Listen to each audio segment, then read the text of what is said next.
नमस्कार, आप देख रहे हैं एनएसडी टाइम्स, जहां आपको देखने को मिलती हैं पल पल की खबरें।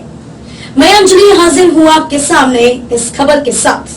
बाराबंकी के बनीकोडर शिक्षा क्षेत्र अंतर्गत देवीगंज में सौरभ शिक्षा सदन हाईस्कूल के प्रांगण आयोजित स्वागत समारोह व सांस्कृतिक कार्यक्रम में मुख्य अतिथि के तौर पर पहुंचे समाज सेवा फाउंडेशन के अध्यक्ष डॉक्टर आशीष सिंह सिसोदिया ने विद्यालय कक्ष बनाने के लिए 5 लाख की धनराशि सांस्कृतिक कार्यक्रम करने वाले बच्चों को 5100 रुपए की धनराशि देकर विद्यालय का मान बढ़ाया। वहीं क्षेत्र के जरौली निवासी कवि, पत्रकार, साहित्यकार, लेखक योगेंद्र शुक्ला मधुप को पुस्तक लिखने के लिए 50,000 की धनराशि देकर लेखक का मान बढ़ाया। पत्रकारों को सील्ड शाल और डायरी व घड़ी देकर सम्मानित किया गया।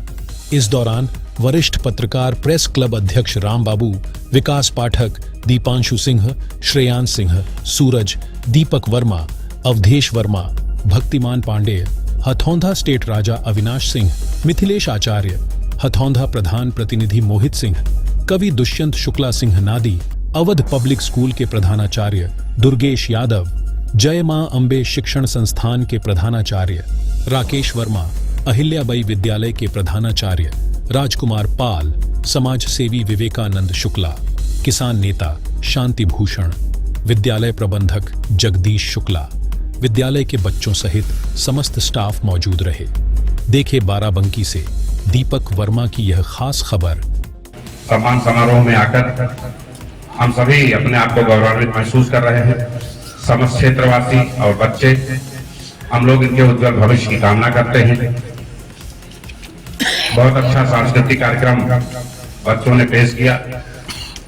राम आएंगे का जो टाइटल आजकल पूरे देश में चल रहा है, ये एक सुखद अनुभूति है कि त्रेता और कलयुग का भेद मिटाने का जो प्रयास किया जा रहा है, इसके लिए मैं देशवासियों को बहुत बहुत बधाई देता हूं। आज के 20 वर्ष पूर्व बाबूजी माननीय माता प्रसाद तिवारी जी ने इस विद्यालय की स्थापना की थी। इस विद्यालय के संस्थापक की हैसियत से मैं उन्हें नमन करता हूं। बनीकोडर विकास खंड में हजारों आचार्य अलग अलग विद्यालयों में शिक्षण कार्य कर रहे हैं, लेकिन क्षेत्रवासियों द्वारा जिन 2 विशेष आचार्यों को आचार्य की संज्ञा दी गई है, जिनको आचार्य नाम सुनते ही जिनकी स्मृति दिमाग में आ जाती है, उसमें माननीय जगदीश शुक्ल जी आचार्य और माननीय मिथिलेश जी आचार्य प्रमुख। ये 2 नाम ऐसे हैं जो आचार्य शब्द सुनते ही दिमाग में आ जाते हैं। हम लोग जो कि पूरा देश प्रदेश जिला विदेश घूमते रहे हैं, लंबा समय संघर्ष किया है हम लोगों ने। सौरभ शिक्षा सदन का कोई भी बच्चा जब आपको कहीं भी मिलेगा तो उसके अंदर संस्कार की एक जो अनुभूति होती है, वो आज के नए डेवलप हो रहे विद्यालयों में नहीं मिलती।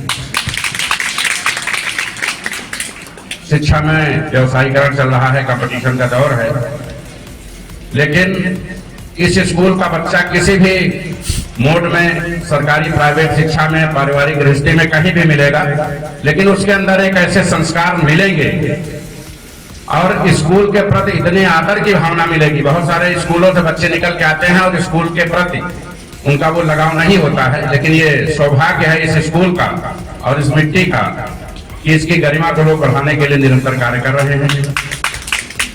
कोई सक्षम नहीं होता है, शिक्षा सबको सक्षम बनाती है, सबके आशीर्वचन सबको सक्षम बनाते हैं। हमारे सभी क्षेत्रवासी यहाँ मौजूद हैं। ठंड के इस मौसम में बच्चे भी पूरी तल्लीनता से साथ दे रहे हैं। हमारी तरफ से जिन बच्चों ने सांस्कृतिक कार्यक्रम पेश किया है, इनको 5100 रुपए की राशि पुरस्कार स्वरूप दी जा रही है। और मेरी इच्छा है कि बाबू माता प्रसाद तिवारी जी की स्मृति में यहाँ 5 लाख रुपए की लागत से एक कक्ष का निर्माण किया जाए, जो राशि मैं इस सदन को देने की घोषणा करता हूँ। हमारे बीच में साहित्य के और मीडिया के अधिष्ठाता दादा मधुर कुमार जी मौजूद हैं। बहुत सारे लोग इनके नाम से परिचित होंगे। हम सभी का ये दायित्व है कि अगर कहीं किसी को कोई आवश्यकता है तो उसका सहयोग जरूर करें। इनका एक काव्य श्रृंखला प्रकाशित होनी है, लगभग 12 किताबें इन्होंने लिखी है। और उन 12 किताबों को मिला करके एक किताब इनको लिखना है, जिसमें हम चाहते हैं कि धन के रूप में इनका सहयोग किया जाए। तो आज हमारी तरफ से इन्हें 50,000 रुपए की राशि उसके प्रकाशन के लिए दी जाए। अब आते हैं इस विद्यालय के विकास के क्रम में संस्थान क्या करना चाहता है। इस समय उत्तर प्रदेश सरकार में 4 मंत्री हैं। शिक्षा मंत्री हैं माननीय संदीप सिंह जी, गुलाबो देवी, गिरीश यादव और माननीय प्रजापति जी। 4 शिक्षा मंत्री हैं, जिसमें गिरीश यादव जी और गुलाबो देवी से व्यक्तिगत मेरे बहुत अच्छे घरेलू संबंध हैं। तो मैं माननीय आचार्य जी से चाहूंगा, क्योंकि ये बहुत आवश्यक है, 20 साल बाद गाड़ी का भी आरसी एक्सपायर हो जाती है, उसका रिन्यूअल होना चाहिए। तो इस विद्यालय को कम से कम आपको इंटरमीडिएट तक हो ही जाना चाहिए। तो इस क्रम में हम चाहेंगे कि किसी एक जयंती जो डिसाइड कर लें आचार्य जी, इन चारों में से किसी एक का समय ले लिया जाए। हम तो आपके घर के हैं, हमारे लिए तो जो भी आदेश होगा वो ऊपर है। हमारे जैसे बहुत सारे उद्योगपति, बहुत सारे ऐसे लोग इस देश में हैं जो अपनी कंपनियों का FCRA फंड खर्च नहीं कर पा रहे हैं, उनको भी मैं आमंत्रित कर लूंगा, ताकि इस विद्यालय के विकास में, आर्थिक विकास में कोई कसर बाकी न रहे। एक जयंती आप आयोजित करिए, जिसमें किसी मंत्री को बुलाते हैं, हम लोग भी आते हैं, और कम से कम इंटर तक की मान्यता का अप्रूवल जरूर कराएं। यहाँ उपस्थित सभी क्षेत्रवासियों से मेरा आग्रह है, हम लोग जनसेवा कर रहे हैं, कोई अमेरिका या दुबई से नहीं आए हैं, ना हम अपने सेवा के लिए किसी से कोई सहयोग मांगते हैं। हम मांगते हैं तो सिर्फ आपका आशीर्वाद, और हम किसी भी तालियों से दीजिए, तालियां बजाकर। और हम किसी भी दल के आदमी नहीं हैं, हम सिर्फ आपके दिलों में जगह बनाना चाहते हैं। जो भी लोग राजनीति कर रहे हैं वो राजनीति में सिर्फ पैसा कमाने आए हैं। हम लोगों के साथ प्लस चीज ये है कि हम पैसा पहले कमा चुके हैं, अब सिर्फ सम्मान का नाम आना चाहते हैं।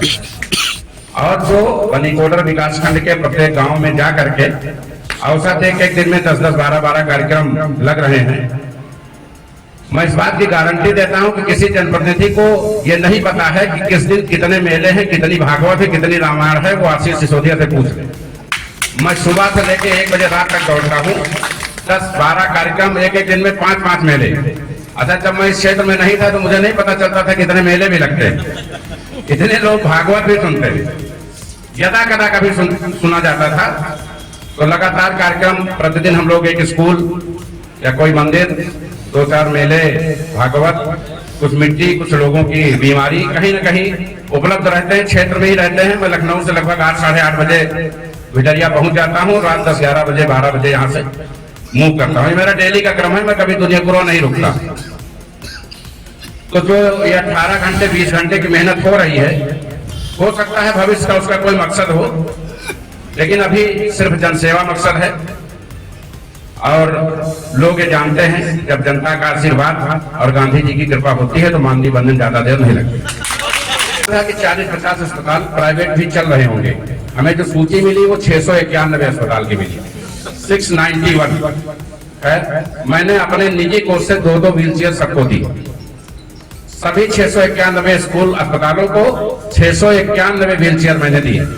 आप किसी भी अस्पताल में जाइए, उसके अधीक्षक से मिलिए कि आशीष सिसोदिया वाली व्हीलचेयर कहाँ है, वो तुरंत बताएगा कि ये। तो ये उपलब्धि आपके क्षेत्र के इस आशीष सिसोदिया की राजधानी में रही है। कहीं से कुछ भी जानने समझने की जरूरत नहीं है, सिर्फ एक ही काम है, जो मेरी क्षमता है और जितना मेहनत करने की क्षमता है, उस क्षमता के अनुसार क्षेत्रवासियों के बीच में मैं कार्य करता रहूंगा। जितना इन जनप्रतिनिधियों को, 6 जनप्रतिनिधियों को इस जिले में बजट मिलता है, उसका 2 गुना मैं साल भर में अकेले बनीकोडर में कर सकता हूँ। तो पहले हमारा काम होने दीजिए, जांच वांच होती रहेगी, और आप सभी लोग इसी तरह हमें आमंत्रित करते रहें। जितने बार भी आप बुलाएंगे, कुछ न कुछ सेवा करके जाएंगे, और आप सबका भविष्य उज्जवल हो। यहाँ सभी अभिभावकों का और क्षेत्रवासियों का सहयोग बना रहे। इन्हीं बातों के साथ अपनी बात समाप्त करते हैं। जय हिंद, जय सौरभ शिक्षा। बहुत बहुत धन्यवाद।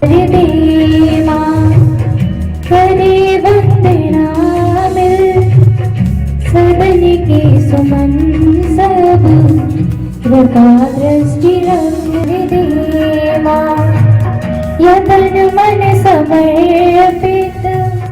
रहे राष्ट्रहित में, यही आज हम सबको वरदान दे माँ। यह तन मन समर्पित रहे राष्ट्रहित में, यही आज हम सब। हे माँ शारदे, हमारे इस वतन को भ्रष्टाचार, आतंकवाद और अनाचार से मुक्त करना। मेरे इस वतन में अमन ही अमन हो, खुशी ही खुशी हो, ना अब कोई गम हो।